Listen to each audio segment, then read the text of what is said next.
service calls, it operates the exact same way as purchase orders. The only exception is you can create a new work site. Customers, we want to treat our customers with respect. We want to remember something about them. When we're small businesses, it's a little easier when we're just starting out. Hey, Aunt Jane, thank you so much for calling me. I can't wait to repair your roof. Hey, Uncle Marty, thank you for your business. But once you get out of the family ring, once you get out of the local ring, maybe the city ring, it becomes a little more difficult to remember who's who, especially when people have the same names. So when we're creating a customer, we type in their name. Let's say that it's Kelly L. Hannah. Well, we already did this with Debbie E. Moyer. We can then view all customers. This is a list of all the customers you've had over time. At the bottom, it shows you that there's 61 total customers in our system. You can sort up here again by whether they're residential or they're contract-based, ordinarily. Then you can also sort by customer name, the number of active purchase orders, the number of purchase orders in total, including those that are inactive or complete, the total number of job sites that they have, and you can inspect any record. And of course, we have that enhanced searching again. So let's say that you're looking for the security group.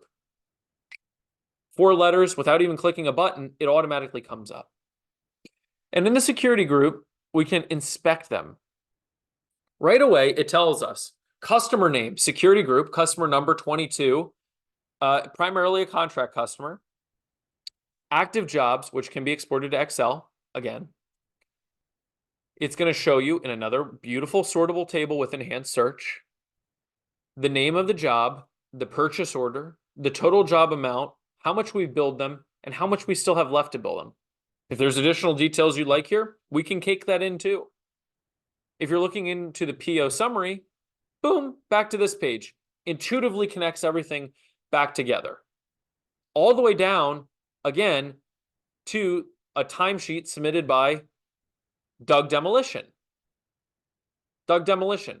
And so we can see how, although the application which we've given to our workers over here, which was truly as simple as submit your hours, submit your service call hours, or your time off request, enables us to generate, well, in this instance, a job form. And then from the job form, we're able to generate how much work has been done on every single purchase order. And then from every single purchase order, we're able to generalize that to the purchase orders done by the customers on behalf of the customers. And we're able to sort that by amount, and by amount still needing to be billed.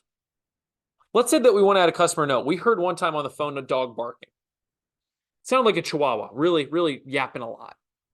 Chihuahua, I don't know how to spell chihuahua, I'm going to be honest. Dog was yapping in the background.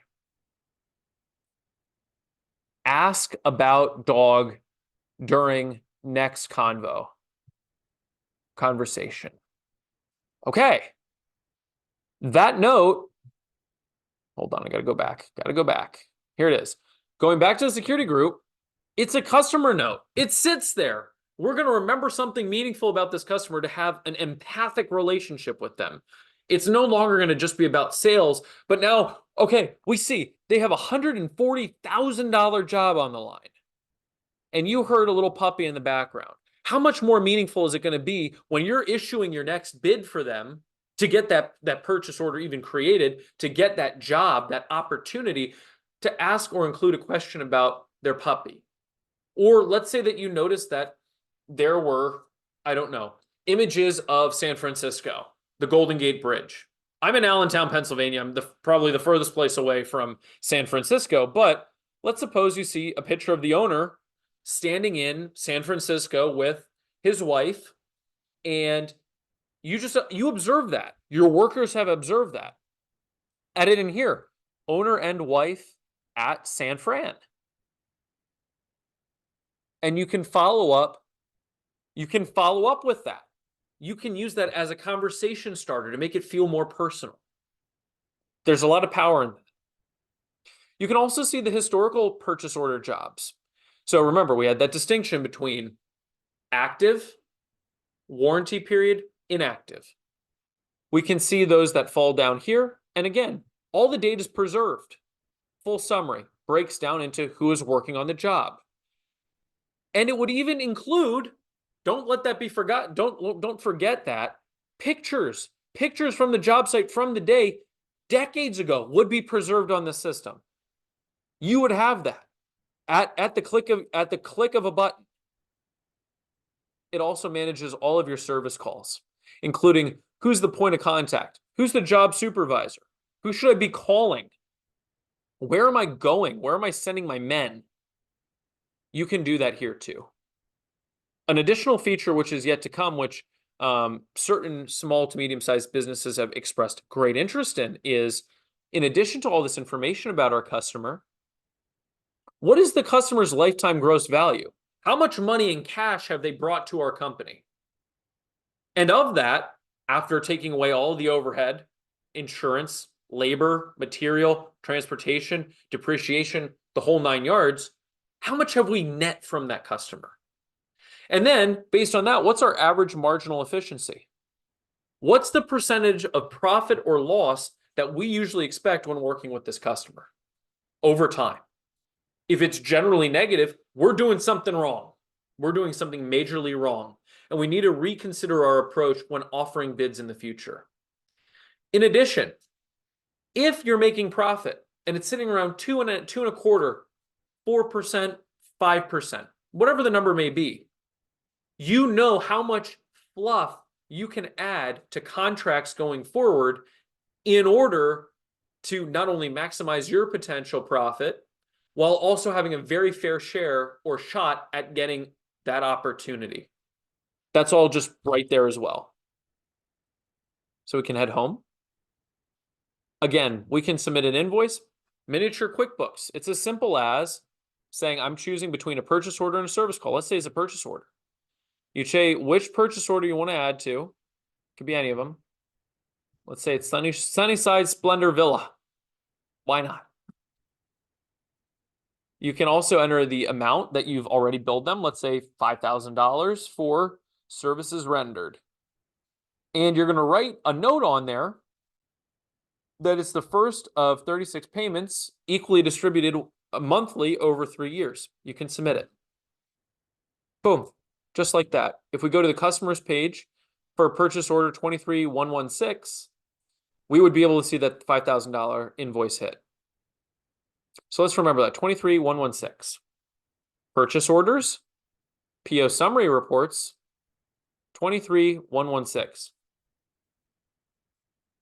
Just type it in. It's right there.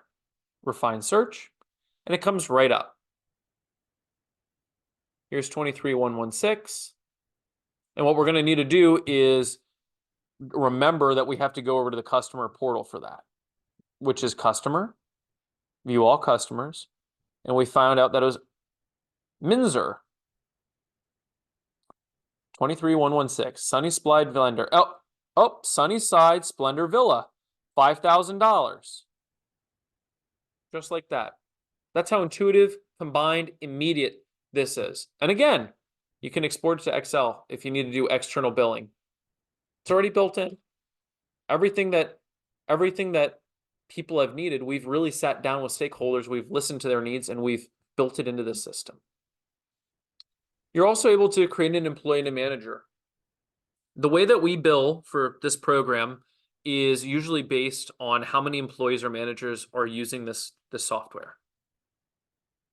You can add them whenever you want. Don't need to ask me. Don't need to call our team. We give it in your hand. You're growing. We want to let you grow. Don't let us stop you. Our goal is to remove obstacles, remove barriers to empower your business success. With that being said, you can click this button right here, and having clicked that button, you can add a new employee to the system. Other than that, you can also view how many people are on time or not on time. Take into consideration Rocky Roadworks, employee Rocky Roadworks. Rocky is expected to have worked 32 hours today because it's the end of day Thursday, meaning 8 hours a day times 4 days, 32 hours. But he hasn't submitted any time cards. Why? This simple pane will give you a reason and a very pointed way to follow up with Rocky and say, hey, get your time cards in. We're expecting to pay out very soon and without your reports, unfortunately, we can't process payment. You can also look at some other marginal inefficiencies that exist within your system. So take a look at Doug Demolition here. Doug Demolition reported 29 hours, although he was expected to work 32. That means he's only used 91% of the hours that he was expected of his 40-hour work week. With that being said, there's 3 hours that are simply unaccounted for. Is that just a one-time thing? Is that a pattern? Well, this allows you to ask that question in a very optimal way. And if those 3 hours aren't being utilized and it's because he doesn't have any work, well, look at your main page.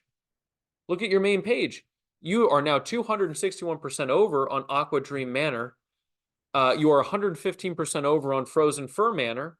And on Breezy Blossom Villa, you're 100%. Use his extra time that you're already paying for, where he's doing literally nothing, to go to Breezy Blossom Villa and make it happen. That's what that allows you to do. And again, you can search by anything that you need.